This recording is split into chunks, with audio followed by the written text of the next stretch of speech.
Welcome back to All This Math. This is Professor Parker, and for today's lesson, we're going to discuss geometric means. Geometric means. All right? Not to be confused with arithmetic means. And I'm going to talk about the difference between geometric means and arithmetic means. But before we get into that, I want to make sure that you know who this brother was. This brother on my shirt.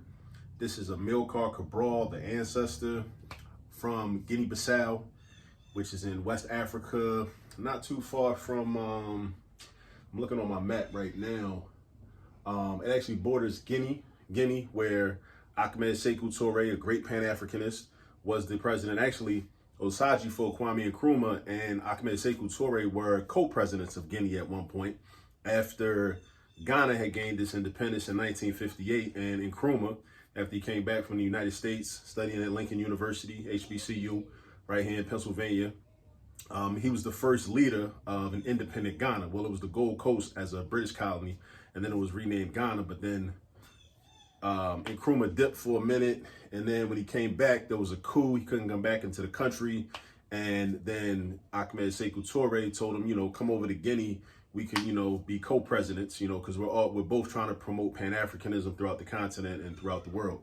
And Guinea borders Guinea-Bissau, where Amilcar Cabral was from. Cabral ended up studying in Portugal because Guinea-Bissau was a Portuguese colony. So he ended up studying in Portugal, became an agricultural engineer. And it was through his studying of agricultural engineering that he gained an understanding of the value of land and how, the revolution is really about the land. You know what I'm saying? So when we're studying math and we're studying any subjects, any science, it's about land, because when you got land, that's how you get resources. It's all about the land. You know what I'm saying? That's how you really get free. That's how you get liberated, by having land, having access to land. You can grow food, you can grow trees, and from trees you can take wood and build houses. You can do anything you need to do when you control land. You know what I'm saying? So definitely do your research on Amilcar Cabral, revolutionary leader of a group named called PAIGC. Unfortunately, he was assassinated in 1973 in Guinea-Bissau while they were still fighting and struggling against the Portuguese before gaining independence from the Portuguese, at least political independence from the Portuguese. So do your research on that, brother. All right.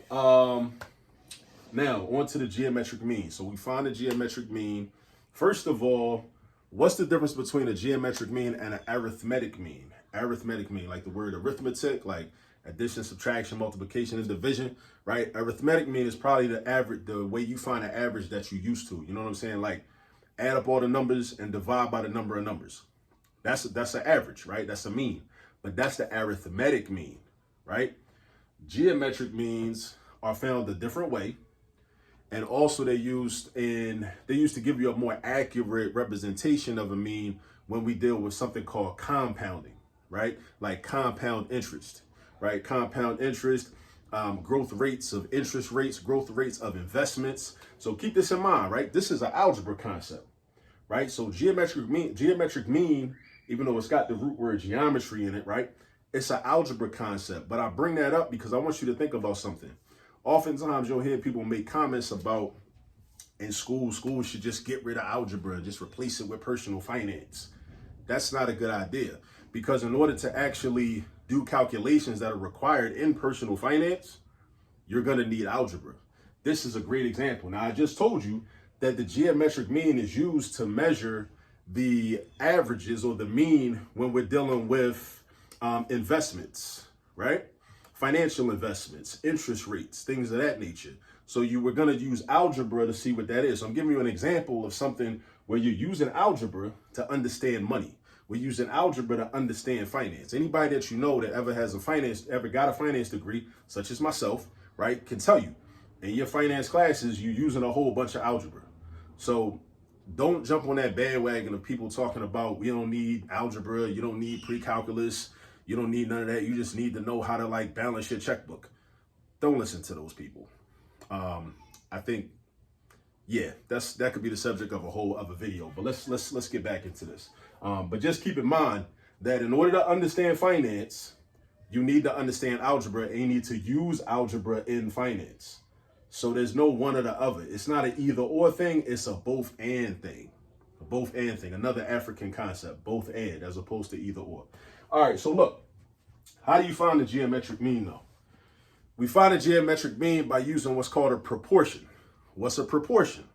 A proportion is where you got two ratios that are set equal to each other, right? So, and what's a ratio, right? Because I know it's another thing. A lot of times teachers like to throw terms and vocabulary at you all the time. And they don't, a lot of times we make the mistake, we take it for granted. We think y'all know what we talking about. And a lot of times y'all don't know what we talking about.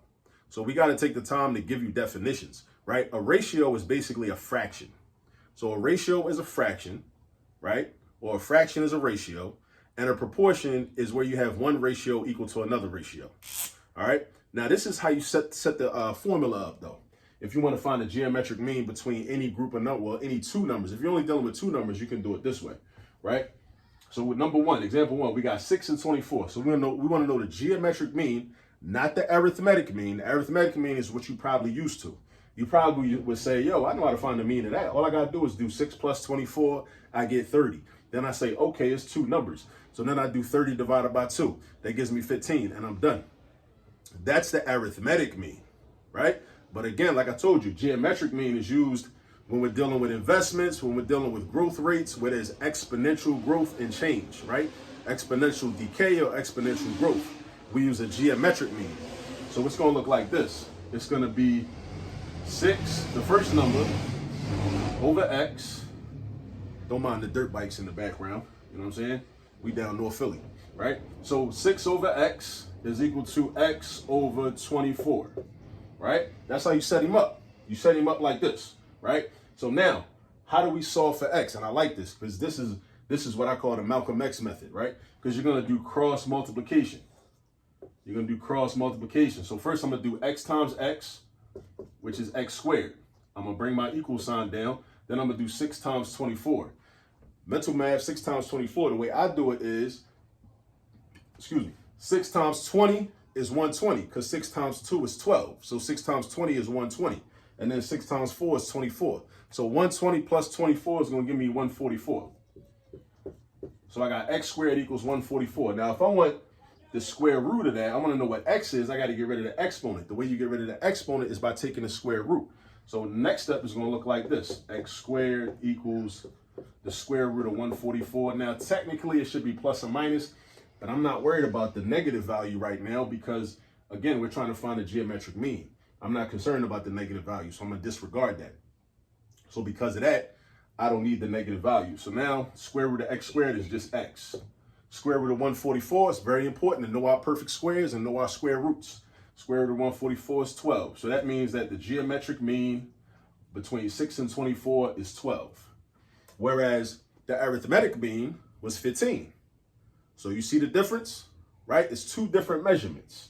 It's two different measurements. Now keep in mind, like what I said, like geometric mean really comes in handy when we're dealing with more than two numbers, right? But this is just a way to introduce you to the concept. This is just a way to introduce you to the concept of a geometric mean, right? Now, number 2, all right? Same setup. First number over x equals x over the second number. First number over x equals x over the second number. So it's going to look like this. 10 over x is equal to x over 12. We're going to do the same thing, what I call Malcolm X method, right? Malcolm X method, we're going in x formation like this. X times x is x to the second power. Bring the equal sign down. 10 times 12. Anytime you multiply a number by 12, you basically just attach a 0 to the end of the other factor. So we attach a 0 to 12, which gives us 120. Now I got x squared is equal to 120. I want to know what x is. So I got to get rid of this exponent. The way you get rid of the exponent is by taking the square root. We take the square root of both sides of the equation because we got to stay balanced. So I take the square root of x squared, and then I take the square root of 120. So then I got x equals the square root of 120. Now 120 is not a perfect square, meaning there's no whole number that can multiply by itself to equal 120. That's what a perfect square is. A perfect square is when you have a number, right, that you end up with, or that is a product when you take a whole number and multiply it by itself. Like 9 is a perfect square because I can take 3 and multiply it by 3 and get 9. They both, 3 is a whole number. 20 is not a perfect square, as an example, because it ain't no whole number you could find that you can multiply times itself to equal 20. Not a whole number. It's decimals that you could do that with, but not a whole number. So that's what makes it a perfect square. So 120 is not a perfect square. But it's a couple ways I could break this down. I could either grab my calculator, always make sure you got a calculator. And don't if you can, don't use the calculator on your phone, because that phone is a distraction. I'm trying to tell you, that phone is a distraction. Get you a separate little $10, $15 TI 30 something, whatever, right? And just use that, because your phone is a distraction, because you're going to be on the phone app on your iPhone or whatever, and somebody going to text you, you're going to get a notification on the gram or something, and it's going to distract you, right? Get one of these, all right? So look, so throw this in there, 120 square root 10.95, all right? So 10.95, I'm around in the 2 decimal places, right? So x equals 10.95. But let me show you something else, though. Let me show you something else. We could also do this. We could simplify this radical, right? So 120 is not a perfect square, but 120 has a factor that is a perfect square, right? And the largest factor that is a perfect square of 120 is the number 4. And that's why it's also very important to memorize all the factors of as many numbers as you can. My recommendation, memorize all the factors of all the numbers from 1 up to at least 150. From 1 up to 150, meaning off the top of the dome, just know how to produce all the factors of any number. So the number 4, okay, what are the factors of 4? 4, 1, and 2. It's got 3 factors. What are the factors of 5? 5 is a prime number, just 5 and 1. What are the factors of 6? 1, 6, 2, and 3. It's got 4 of them, and so on and so forth, up to 150. And you're going to see a lot of overlap and a lot of repeats anyway, so don't feel overwhelmed by that. But do yourself a favor and memorize those. I'm telling you, math is going to get a lot easier once you have memorized all the factors of numbers from 1 to 150 at least, and you know your multiplication facts from 1 times 1 up to 12 times 12 at least. You know what I'm saying?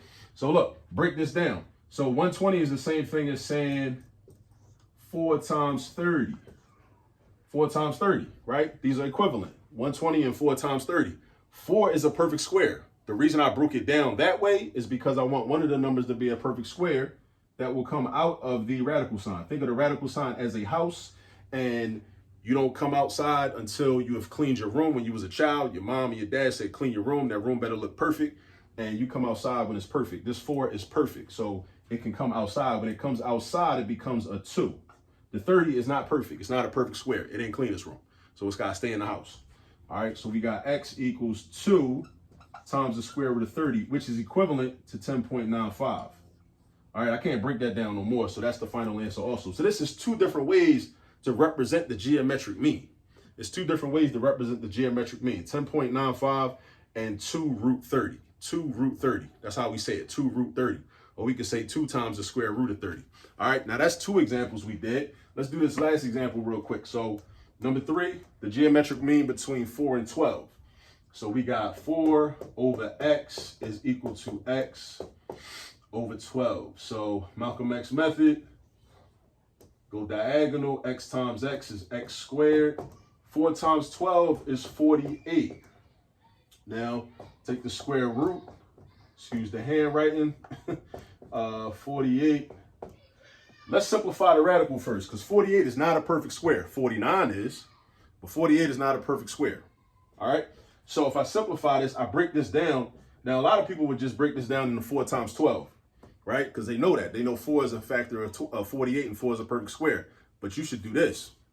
Always pick the biggest perfect square, because if you break it down as 4 times 12, what's going to happen is you're going to have to do this step again, because you got to break the 12 down. The 12 is still going to be in the radical sign, or what we call the house sometimes, and you got to break that 12 down. But if you pick the biggest perfect square, you don't got to worry about all that. So I also know that 48 is equal to 16 times 3. 16 times 3. So the 16 can come out because it's perfect. When it comes out, it turns into a 4. The 3 can't come out because it's not perfect, so it stays in the house. So this is going to be 4 root 3. So this is the geometric mean, 4 root 3. But also, I could break up my calculator, and since I know that 49 is a perfect square, square root of 49 I know is 7. 48 is a little bit less than 49, so I know the square root of 48 is probably like 6.8, 6.9 something. So I'm gonna grab my calculator, and we about to find out. Yeah, 6.93. So that's 6.93. So Geometric mean 6.93, or 4 root 3. 4 root 3, 6.93. 4 root 3, 6.93. And like I said, there's a difference between the geometric mean and the arithmetic mean, right? So with the arithmetic mean, we would have just did 4 plus 12 and got 16, and then we would have divided 16 by 2. Why by 2? Because we got two numbers. We divide by the number of numbers you started out with. So 16 divided by 2 is 8. So the arithmetic mean is 8, but the geometric mean is 6.93. So the numbers aren't that far off, but geometric mean is more accurate. Again, like I said, when we're dealing with exponential growth, when we're dealing with investments, we're dealing with population growth, investment growth, interest rate growth, things of that nature. You know what I'm saying? So look, so this is the geometric mean. I hope you learned something. If you did, like the video, share the video with some other people. Make sure you subscribe to the channel at All This Math. Also follow us on Instagram and TikTok. We got content on there as well. And we will be adding more as the days go by. And as I said, make sure you know who Amilcar Cabral was. All right? Make sure you know that ancestor. All right? Go get some practice with these, and I'll see y'all in the next video. Peace.